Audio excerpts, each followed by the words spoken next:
আজকে দেখাবো কিভাবে Netis N3D এই রাউটারটি কনফিগারেশন করবেন। এই রাউটারটি কনফিগারেশন করার জন্য আমাদের কিছু তথ্য প্রয়োজন, কিছু অ্যাক্সেসের প্রয়োজন।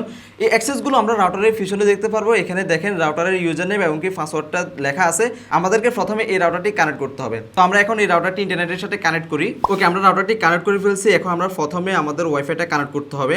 তো আমি আপনাদেরকে দেখাচ্ছি যে ইউজার এবং কি পাসওয়ার্ড আছে। আপনারা ইউজার এবং পাসওয়ার্ডটা দিয়ে প্রথমে রাউটারটি কানেক্ট করে নেবেন। আমরা রাউটারটি অলরেডি কানেক্ট করে ফেলছি। এরপর আপনারা এখানে দেখতে পারবেন যে একটা অ্যারো চিহ্ন আছে। এই অ্যারো চিহ্ন এখানে ক্লিক করবেন এবং এখানে একটু নিচে আসবেন। নিচে আসলে দেখতে পারবেন যে এখানে রাউটার লেখা আছে অথবা কারো কারো গেটওয়ে লেখা থাকবে। আপনারা এই গেটওয়েটা মুখস্থ করে নেবেন। যেমন এখানে লেখা আছে 192.168.1.1।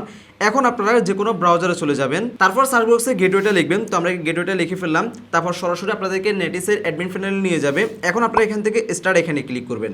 তারপর এখানে 343OE লেখা থাকবে। এখন আপনাদেরকে আইএসপি থেকে যে ইউজার নেম এবং পাসওয়ার্ডটা দেওয়া হয়েছে আপনারা তা এখানে বসাবেন। এরপর নেক্সটে ক্লিক করবেন।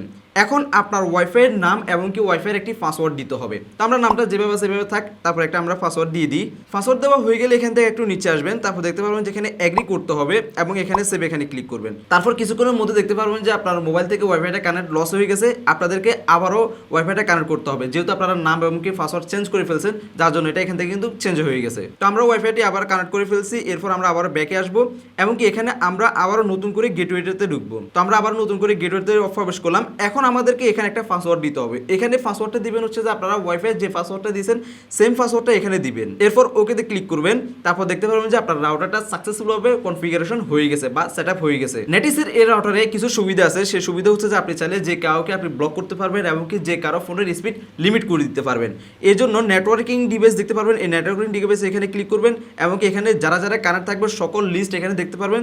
যাকে স্পিড লিমিট করতে চান তার স্পিড লিমিটের উপর ক্লিক করে তার স্পিডটা কিন্তু আপনি চাইলে আপনার মনের মতো করে এখানে দিয়ে দিতে পারেন। এমনকি ব্ল্যাক লিস্টে ক্লিক করলে তার আইপিটা ব্ল্যাক হয়ে যাবে, অর্থাৎ ওই ফোনটা আর ব্যবহার করতে পারবে না। আশা করি আপনারা সকল কিছু বুঝতে পারছেন। যদি ভিডিওটি আপনার কাছে ভালো লাগে থাকে অবশ্যই ভিডিওটি শেয়ার করবেন আপনার বন্ধুদের সাথে।